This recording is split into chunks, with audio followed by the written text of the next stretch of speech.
you have to see my face too. Yeah. That's like yay! Thank you for tuning in to Desert Soundcheck. I am Derek Salois. I'm Bryan Dean. This is Bryan Dean. Bryan Dean. Hi, Derek. How you doing? I'm good, brother. Good, man. Thank you. Just tell me brief, but not so brief. What do you do? I'm a musician here in Tucson. Many years. Full time. I've been grinding away for many decades now. So When did you start full time? Has been forever. It's never been part time. It's been my forever. brief history is, after I kind of got over my first speed bump in life, I started working in a treatment center counseling. I was a counselor, and as I was attempting to help these people, I just discovered that I needed to walk my talk. Yeah. So I pursued what made me happy too, and music's always been what makes me, the closest to what I consider the source. And so when I was in my late 20s, I was clean and sober and doing great, and went on the road and started playing music full time. Yeah. Went on the road, played in Alaska for a year, played with a band, a guy I met here.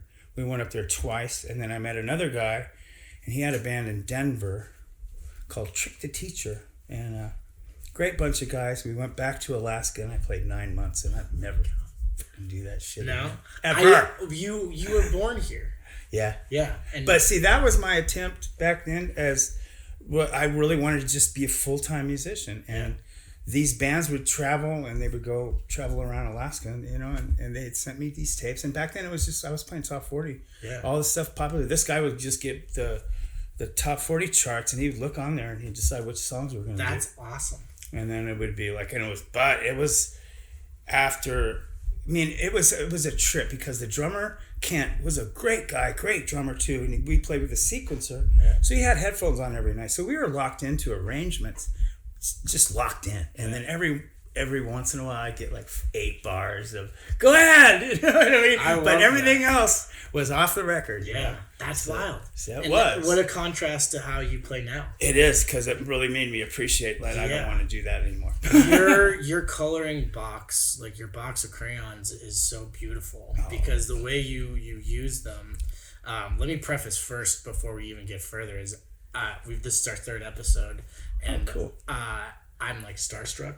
Oh, bro! I'm nervous about this one. Well, it's mutual. I've looked up to you for so many years because I'm a younger man still, but I've seen you play for so long, and I want you to know how much of an influence you are on the music community and for players also. I can honestly say, this isn't me blowing steam, is the only local musician I've stolen riffs from or attempted to steal riffs from is you. I have this picture I want to show the camera that means a lot to me, that we have a local fan that takes pictures, and it's a picture the first time that I got to play with you. Oh yeah, I know who you're talking about. It's me, you, and Ted Reyes. Oh, that's awesome. And I want the camera to kind of see this also.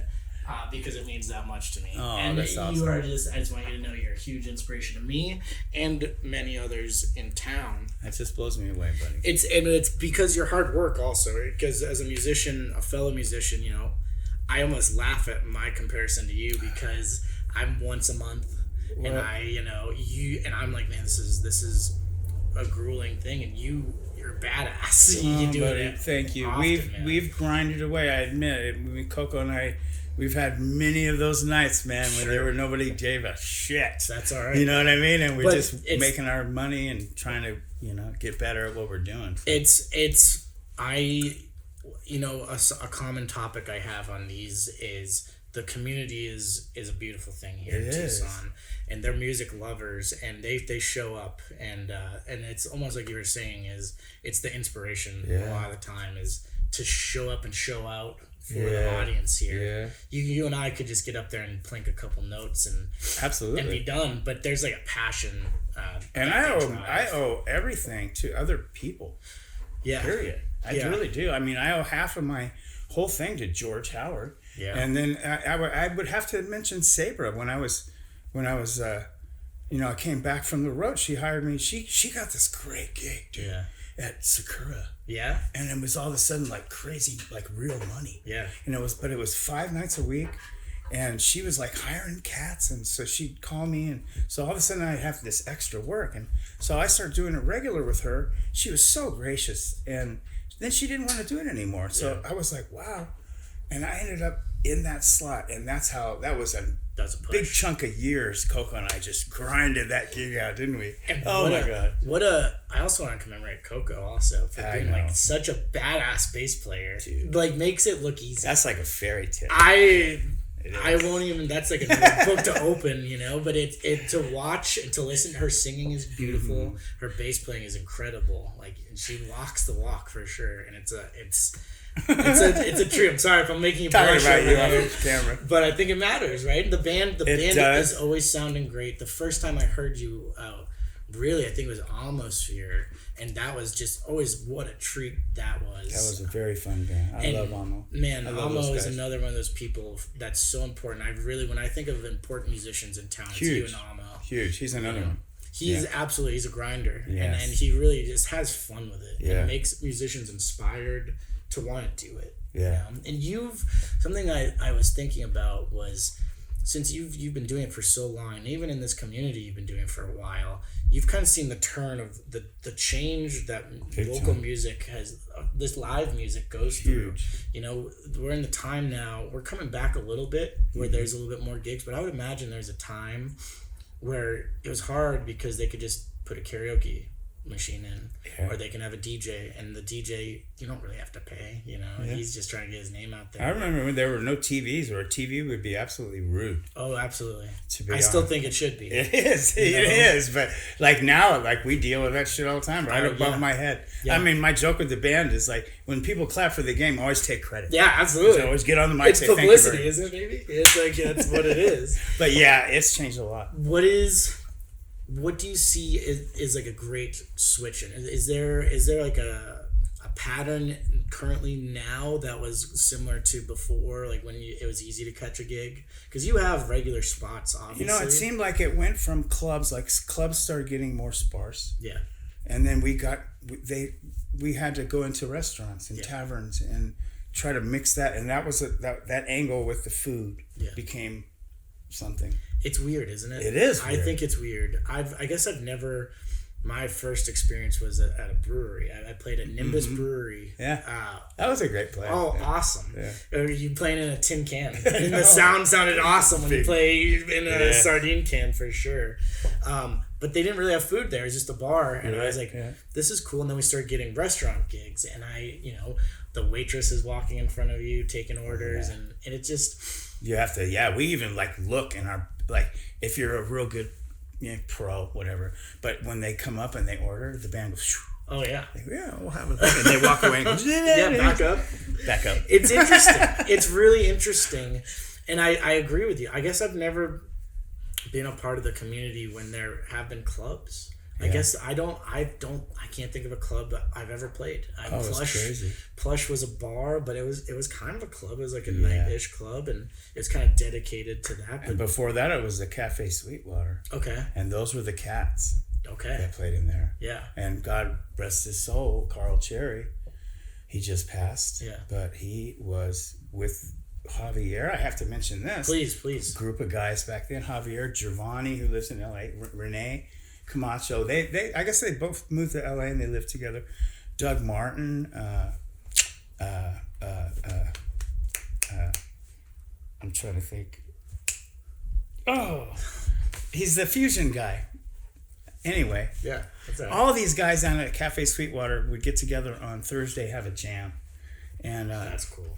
It was just back then, Carl, and that was when I was just like this tall. Yeah. And I'd go and sneak in and never played. Right. I took lessons from Javier. Did you? And he moved it. And he's the reason how I look at the whole board still to this day.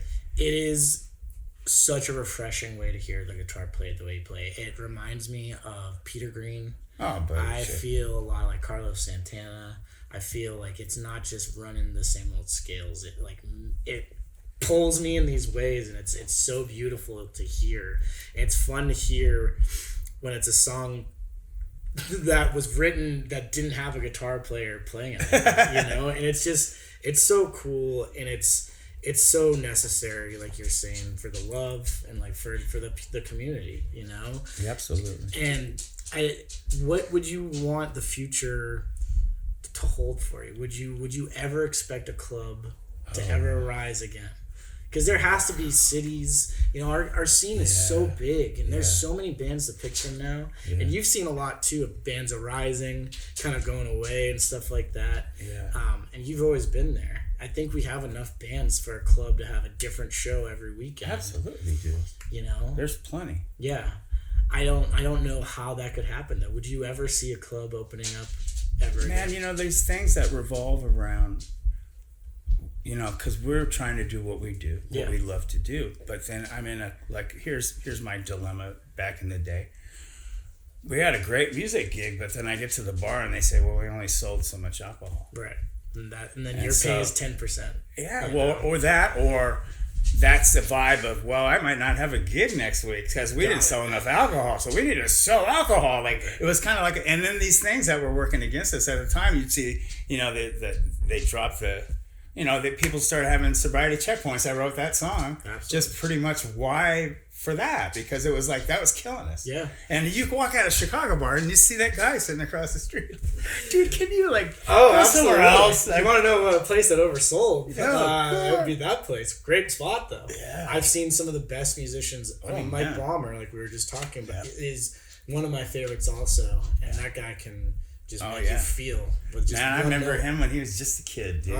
He's still younger than you. Yeah, with that's long crazy. Blonde hair. Yeah. It was called the Full Moon Blues Band, and he's become just impeccable blues musician throughout. I mean, it's amazing. I can't think of it. He makes me feel like Jimmy Vaughn. He makes me feel like B.B. King. And how he did, I mean, I'm telling you, Blummer is testament to the grind, and you just keep doing it, and you get better at it, and you don't take no for an answer, and you just book more shit. And those guys were always working, always winning contests, or always doing this, really good at self-promotion and getting better at what they were doing. That was the thing. Every time I'd see them, they were better. Yeah, it's a drive, right? With Carla and shit, was top of the food chain. I will tell you a fun story about the first time I met Carla. Was at Chicago bar. Yeah, she's amazing. I was a little bit younger. I was probably in my earlier 20s, and I drank a little bit too much. And I felt like it was a very necessity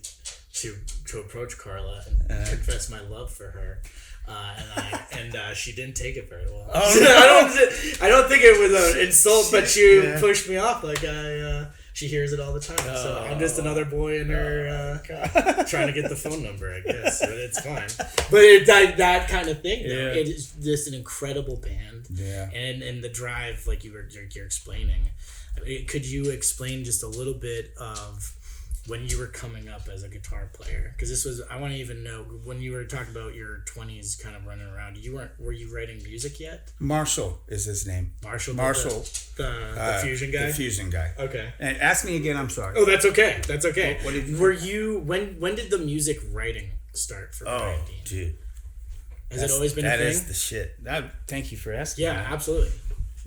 I was so blessed. First of all, George was my first avenue. George he hired me to be his guitar player. Suddenly was in the Roadhouse Hounds. I was one of the Roadhouse Hounds with Jeff Masterson, Richard Gomez, and George. And I got to be the blues guy. Yeah. For the first time. And I was a rock kid. I've never been a great blues player. And still to this day, I'm not a purist. Sure. I got all this hodgepodge of shit. I try, and I really appreciate those roots kind of guys, but I got to do that and try to hone that. And then DeLucia was moving on from Sam's gig. And holy crap, Heather said, "Oh, those slots open." And I kidded around with her one day. "Oh, I'd love to do that." And I was playing with Bobby, Sam's son, rest in peace too. And Bobby was a great blues, R&B, Marvin Gaye type, great singer, man, really good. And I honed that skill because those guys were really good at that. So I got to play a lot of R&B and stuff, those great songs, and then George, and then Sam needed a guitar player, and holy fuck, Yeah. So I love that. No, please. That's and so then fun. I learned, I would say, his bag, and then as I'm kind of absorbing all this stuff from all these other people, Heather's working on her CD. I got a session tomorrow. I'm going to work on my songs. And Sam, I go on to Sam. He needs a session one day, and I watch him build this song, and so I get so inspired. Yeah. And I start writing really crappy. Oh, stop. I write one song where it's like, I think it turned out to be in 7/4. Yeah, and it was really weird, but I'm tired of wasting time thinking about you, girl. You know, it was like silly. I love it. I love that. But I will say, it was breaking the ice. And then as time went on, I love my songs. Yeah. I mean, I'm not saying that because I think I'm anything, sure. but I know because I work so hard, Derek. So hard. Oh, and like those kind of songs are something like the silly, fun, beautiful love. Sometimes when I really see something in the world that's bothering me, or I want to say something, I can't say something on Facebook because it's going to offend or something. I gotta get it out. So I figured out this little thing, and I can't tell you, like every time I've written a song, not only has it taught me that I can do it because I put it online, and then I get this crazy response that I just cry. Yeah. And I thank God for it. But I went through hell when getting that. Oh, yeah. I'm not kidding you. Sure. I'm sometimes in my underwear sobbing in my kitchen. Sure.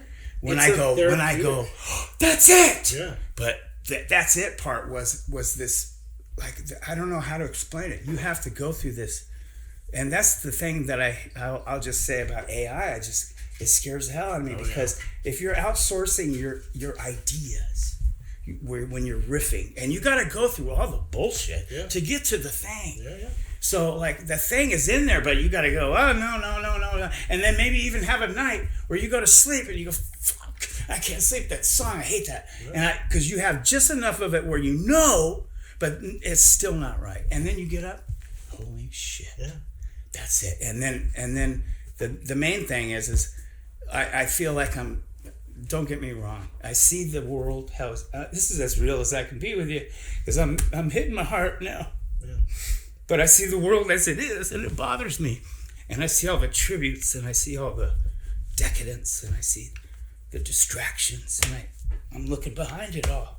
Yeah. And I feel like if I was given this by not asking for it, I have to at least try to use what I have to say what I need to say about that. And boy, I'm telling you, when I do that, it's kind of like when they say, make them laugh or sing a song to them and they won't kill you, with the truth. And that's kind of what it is. And that's what I live for now. I don't even care, to tell you the truth, I wouldn't do good being famous. I wouldn't be good in crowds, but I care about my songs and I care about saying what I need to say. And you might want to edit that out, but that's staying, man. Why? Because that was such a beautiful artist response. That is what I think Vincent Van Gogh would say something similar. And I think it's the truth, right? I think a true musician and a true artist isn't doing it to be famous. No. And isn't doing it to be a billionaire. Because that's against everything you say. Right? Yes. Anything that you would want to say as a person that's just trying to invoke emotions or invoke thoughts, we're all spinning on a rock floating out in the middle of nowhere, right? And we don't know what tomorrow's going to bring or if tomorrow even's going to come. Yeah. And if we could just be smiling and happy as opposed to, like you brought up, of AI kind of dictating it or the internet dictating whether we're happy today. Yeah. Or the world, or the people in charge telling us if we are allowed to be happy today. Why can't we decide? Absolutely. And I think that response about your own music is honestly so beautiful, and that's what should dictate whether I'm happy today. Did I get to hear a new Bryan Dean song?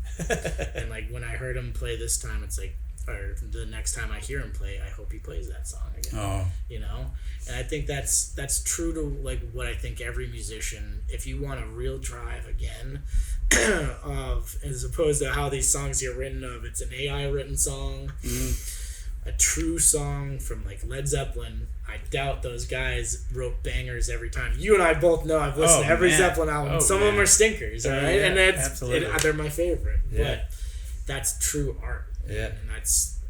And don't take that away from me. You know, I don't want that taken away. It shouldn't be as I love hearing you say that, because I don't think many people know that's the experience of writing a song. Writing a song is difficult. It's like therapy. Absolutely. And it's also like going to war. You're going to learn something about yourself every song you write. Shit, I mean, there's some times I get into it where I need a shuffle, or I want to write something silly. I need a thing and an idea, and you pursue that. But then when you're going for, like, there was one song I wrote. I'll tell you that I'm sitting in the hospital clinic, and I see this old guy walking by, and this lady's helping him. He's old as hell, and he's having a hard time. And I just think, like, golly, man, 25 years ago, he probably had a bunch of people's beepers going off. He's probably busy, got all kinds of shit going on. Now, like, everybody's probably gone. Maybe this girl's the only one. And so this song alone goes through my head. So I go home and I go, man, it's so simple. It's like a country thing, but it's about, you know, your world becomes smaller as you get older, and you become alone, and the walls get closer. And as I'm writing, as I'm in the bathroom trying to do this, and by the way, that went over so good on this. I could not. And Lucia said, I love it. And I was, what the fuck? Because that's art. But art being appreciated. I bawled my eyes out for like 20 minutes trying to fucking sing that song. Yeah, I think that's so beautiful. As like crazy as that is, that's almost like an artist being like artist appreciating the struggle. And I don't know if it's a struggle, if it's just the motions, right? Yeah. You know, we gotta do it. Yeah. I don't want to do it, and you don't want to do it. No. But at the same time, it almost makes it taste sweeter. And you're like, that fruit right off the tree could have been good, but if you wait a little bit and let the bananas get a little bit more ripe, absolutely, they taste better. Yes. And you learn so much, like you said, about running through those struggles. Just a struggle that you went through, and then trying to get it out. How do you put it to a song? That's the other thing, you know what I mean? Isn't that the beauty? Yeah. You don't want it. Answers shouldn't be easy. And then I learned something else. I have to say this: like anything you've like, I think I was on my second record, and we had Terry Oubre was a cat that worked at Rainbow, and he's a great guitar player. And somebody I really respected all my life, worked with Ralph, and they were buddies, and they worked with Grassroots, right? And so anyways, he's producing my record, and he's telling me one day, like, hey, what else you got? You know, we're recording. What else you got? Let's get it all out. I said, I got this one song about my mom, which I never do. But anyway, long story. But he goes, I said, oh, but that's not really my style. And he goes, style? What are you talking about? It's your song. And then I realized,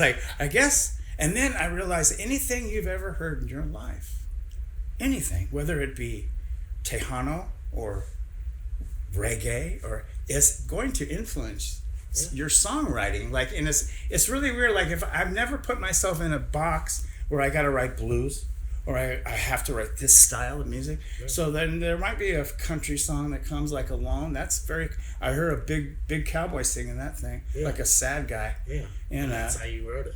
Yeah, that's the dude. I mean, some of the songs I don't even feel like I can do it justice how I hear it. Yeah, but that's beautiful. That's a beautiful. I think that. I even hear Slash playing the solo on the end of Flaming Arrow. I think that's so a testament to your artistry, though. You know, is you're not doing it to be a famous guy. You're doing it because it comes out of the heart, right? And you're even saying, like, I'm not even the guy that should be doing this, but it's so beautiful in the message that you feel it attached is to.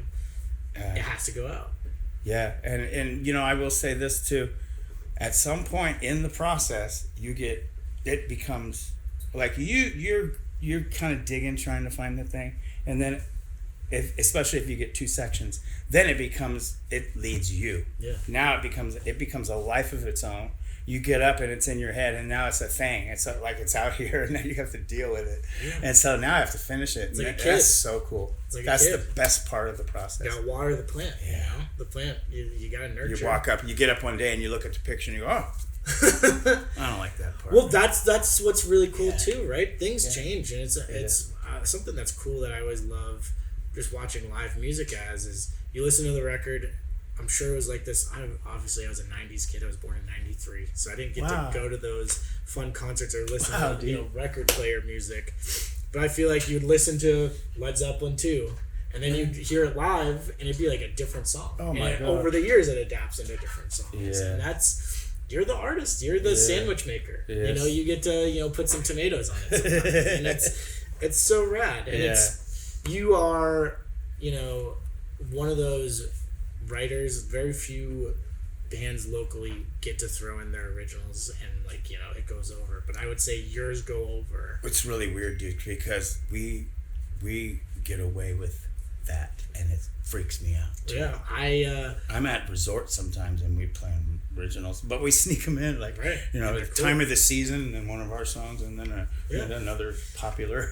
It's because it's a testament to you of your ability to be a musician and do it and read the room. And some people don't have the gut to be like, I think this is a good time to put out my song. There's no, we're working good with the covers, we're gonna stick to it. But it's also a testament to the listener.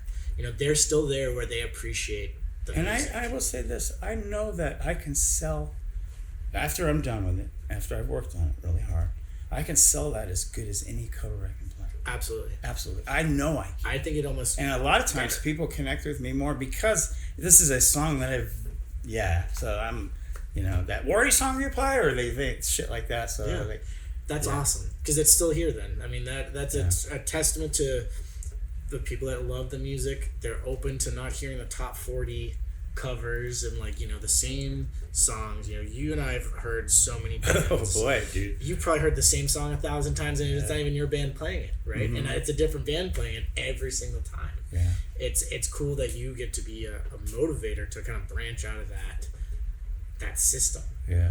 That it's already grooved. The line is grooved out, and people are just following it. And so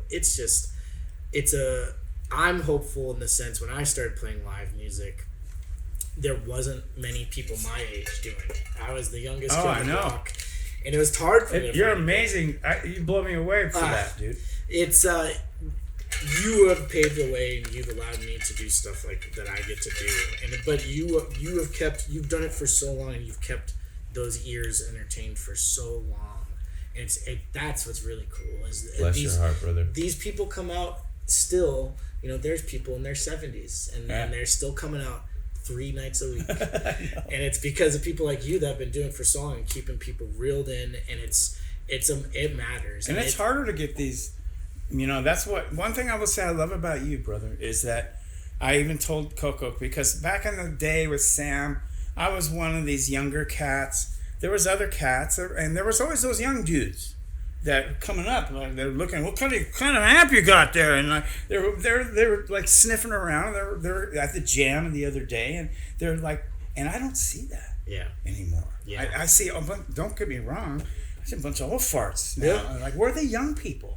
And I even told Koko, where's the young guy on my ass for the gig, or where not my ass, but you know what I mean? Like, where's the young, you want to pass the torch. You want this thing to keep going. Blues is a great genre for that. Absolutely. Because there's no age in that. Great hook and sinker for sure is blues. But then you start getting into the Marvin Gayes, and you get into the R&B bands, and then the soul bands, and then you start... I'm glad you went through it, and your inspirations have really painted a lot of pictures for people. I love that you're talking about it, because... Some great songs. Oh, man. It changes your music taste. I was never a Deadhead. And I was a big Zeppelin guy. I was a big SRV guy. And now my style has changed so much. It's because I get to listen to local live music. Sure. And you become such an appreciative of music because of these things. And it all influences you. I mean, man, you're right. And I want to say one thing before I lose this off the top of my head, because we're going back and forth with complimenting each other. I'm going to get the last laugh on you. Is the music community we have, when I first got back into it, because I played when I was about 14, and I got back into it when I was about 28. I took a little bit of a break, and when I came back into it, and we got fairly popular quickly. I have members in my band that have a following already, so we kind of got a quick following. But you have been the warmest musician towards me, of being accepting, of letting me kind of step on some toes of being in this music community. And then at the end of the day, I look at it, and we're all together, man. Yeah. This is a friend. We're all friends. Yeah. And you changed the way I thought about it. I felt a little standoffish for a little bit there, and then when I met you and I got to talk to you a little bit, I felt a little bit of. I'm not the most. I will just say I feel awkward all the time, and I'm just that way. I'm not the most. People might think sometimes. I hope they don't. But I am awkward. I feel awkward in public, and I don't drink and party, and I don't do any of that stuff. So if I'm not playing, sure, it's I think that's an artist thing, though, isn't it? It's like we're all kind of introverted, or we look extroverted, but inside, the most crazy things are going on in our brain of like self-consciousness, and I hope I look okay, or am I doing this wrong, or it comes off, man, and I wish nothing but the best for you guys. Every time I see that you're playing a new spot, I get excited, and that's all we can really hope for Tucson is, there's always scares and these bars come and go, and one day I hope somebody rolls through Tucson that has a lot of money and says, I'm gonna open up this cool spot, not for the money but for the love of the art. And I mean, I don't know if it's happened yet. But it's there's not many venues. I mean, back when you were in your 30s. Oh man. What was the like? Just name off the big spots. Well, when I was really like when I was really like 19 and stuff, I got to play with this band. What the hell, with Gene Wolfe. But there was a band the club called the Twin Peaks. It's gone now. It's like a Tool place, or maybe the building's even gone. But there was that, and there was like Rockefellers. There was this other place on Speedway that turned into a topless bar after that. Yeah. But the whole bunch of country. I mean, when I was coming up, part of the appeal was, and it was I wasn't into country, but those guys were making bank and they were buying houses. Oh, yeah. The dollar was going much further back then, and Gary Russ and the Country Kings played my whole childhood pretty much at the Maverick, and that's when it was on 22nd Street. Yeah. Swan or something. Not the new Maverick. No, not the new Maverick. I've heard. And every time I see Gary Russ and Gary's a phenomenal guitar player, country guy, but that was part of the appeal was all this. And then I will say this, shout out to and it's not even my bag, but Robbie Lochner. And Robbie went to Saguaro High School. And we're the same age. Yeah. And when I was in high school, they had a band called Rock Lochner. Okay. And I'm not kidding you, dude. Robbie's 15. He's got his hair. You can't see his face. Just kind of his nose is sticking out, and he's sweating. And he's playing note for note Deep Purple, Zeppelin. Soon as Van Halen came out, he copped it right away. Yeah. And then I took a class in Pima, a guitar class, for a little while, and he was in there. And then one day I'm walking in, and I hear. And I'm like, what the hell's that? And this Robbie, what are you doing here? So we kind of became friends. But then he went to LA, and now he's a rock star he played with Jack White, but he's a big rock star now. Yeah. So it's really a trip. But they were playing at this place. Along with, back then, they would have this club called Rockefellers or Tucson Garden, it was called. And they, like on Sunday, they would have maybe a local band, maybe Rock Lochner and stuff. But they bust in these bands from Denver, and it was all these metal bands. It was some agency was just shipping them in. Bands. Yeah, the big fog. It was like 7 nights a week you could go see pretty much a concert. That's awesome. I know. That is so with awesome. With a fog. I think if we had that, it's gotta come. I know. The people, it's like, the Field of Dreams. It's like you build it and they'll come.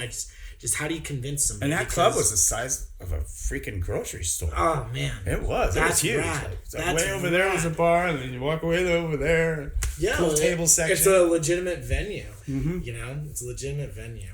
Man, I could talk to you all day about just all these kinds of things, and it's so interesting about our differences of growing up. One, because we're both guitar players. The way I learned how to play guitar is so much different than the way you learned how to play guitar, because it's easier for me to learn how to play guitar because they have things called tab now. Oh, dude! And like the YouTube videos, YouTube's amazing. It's like you probably look at it and you're like, God damn. Well, I'm not. I'll admit I use it. Like, you do now, for sure. My work but quicker. when you were cutting chops, like it wasn't like that, brother. No, you had to playback speed. Dude, I'll tell you this: slower. When I was learning, the kid across the street down the road could play the intro to More Than a Feeling. Oh yeah. So we were going, really? Let's go over to his house. That's awesome. Right. That was your YouTube video. Yeah, right. That kid, all he did was just listen, and you guys just had to listen and figure it out. Well, I didn't know how to listen yet. That was a weird thing. That so much of music, There was some innate stuff I think I got from my dad. Obviously, rhythm. My dad was a drummer. Oh, cool. My dad's a drummer also. See? Yeah. Okay. You probably had it your whole life, like, in it. Yeah. You could feel it. You didn't know why, but nobody taught me anything else about like how to hear or nothing. So I sucked for a long time. I didn't know how to hear. I had to learn how to hear.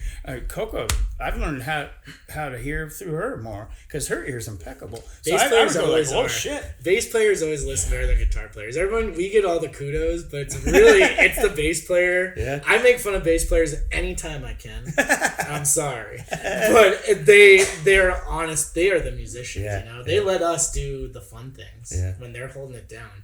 I want you to know that. Again, I'm going to say it again. The inspirations you've done just for me alone, I know others will also agree with me. You guys are the top notch. It's incredible. You, I also want to thank you for hanging out here with me today. This is thank you for having me. This is like the treat of the treat. You know, this has been so good. Bless your heart. I want everybody to know that you come out to see Bryan Dean Trio.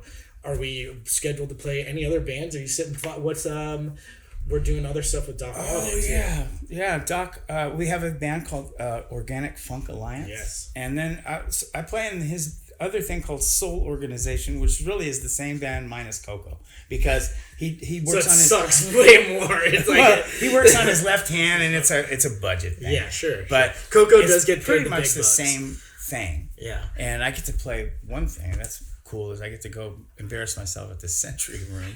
I will tell you right now, I won't let the cameras cut right now with you saying that because that's a lie. I think it's well deserved. That's a room where true musicians get to play, and I love that you get to do it. I've listened to the things that you do over there.